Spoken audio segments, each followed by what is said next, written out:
Ne, spari historiku i Kosovës ka treguar edhe tani që është, ka treguar që edhe bordet më të thjeshta në një rajonale janë politike.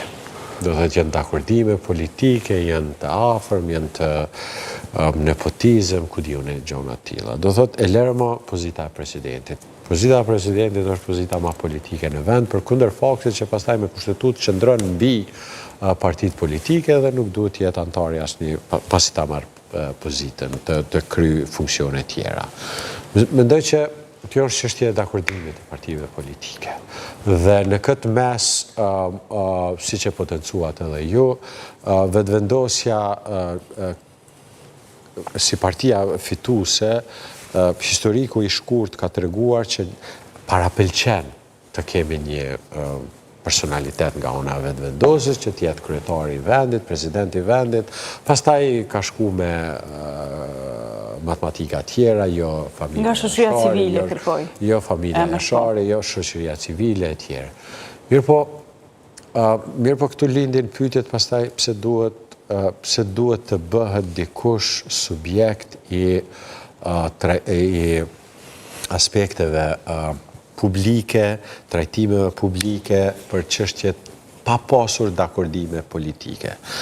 Mendoj që dakordimet politike do të nxjerrin a do tjetë presidentin nga ona partive politike, a do tjetë nga shoqëria civile, a do tjetë nga spektri profesional, ekonomia, ku dijone,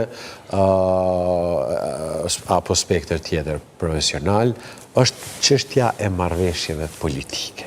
Do thotë në çdo konstituim të institucioneve, këta udhëheqës të partive politike, së bashku me të gjithë ata që e kanë marrë besimin e qytetarëve, e kanë obligim që të zgjedhin dhe të japin vendit një president, që të zgjedhin dhe të japin vendit një qeveri dhe një kuvend funksional në mënyrë që të trajtohen të gjitha nevojat dhe obligimet që janë që pothuajse 18 muaj të patrajtuara.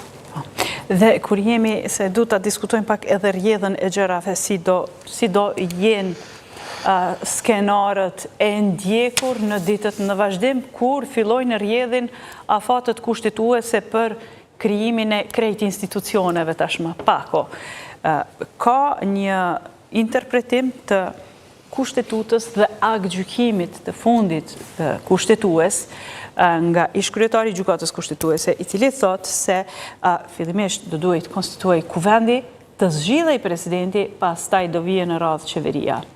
Nga është sa kemi lexuar deklaratat e Kurtit, ai thotë të kundërtën. Të bëhet njëherë qeveria, pastaj të bëhet presidenti. Ju si e shihni si do jetë skenari i mundshëm pasi të nisë rrjedhja e afatit?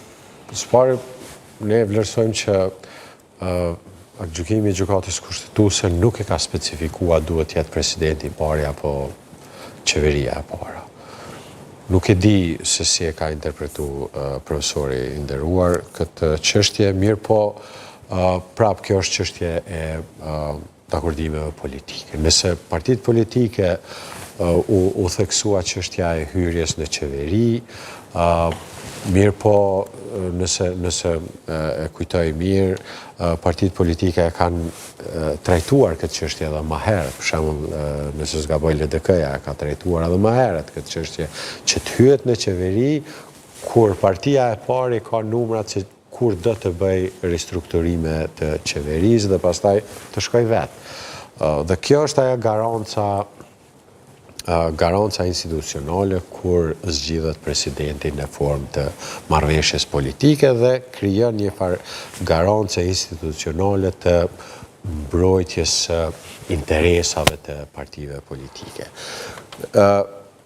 A presidenti a qeveria, të rasti qeverisë ndërlidhet çështja edhe roli i tani presidentes në detyrë, e cila duhet të kërkojnë nga partia politike fituese, të caktoj mandatarin për qeverin, pastaj i ka 10 ditë pasi partia fituese e cakton mandatarin, presidentja i ka ushtrusja detyres, i ka 10 ditë afat që ta informoj kuvendin me mandatarin, pastaj mandatari ka 15 ditë afat që ta sjell para kuvendit për bërjen e qeverisë. Ndërsa nga ana tjetër, presidenti është procedurë tjetër. Do të është rol specifik i kuvendit. Duhet merren 30 nënshkrime të propozohet, merren 30 nënshkrime dhe procedura votive të shumë specifike.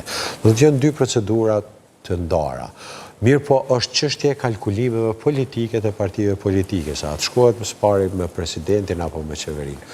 Nëse kryeministri në detyrë vlerëson që të shkohet së pari me qeverinë, atëherë janë kalkulime tjera politike. Nëse shkohet së pari me presidentin, janë tjera. Janë procedurat të ndara, me të vërtetë dhe janë elemente shumë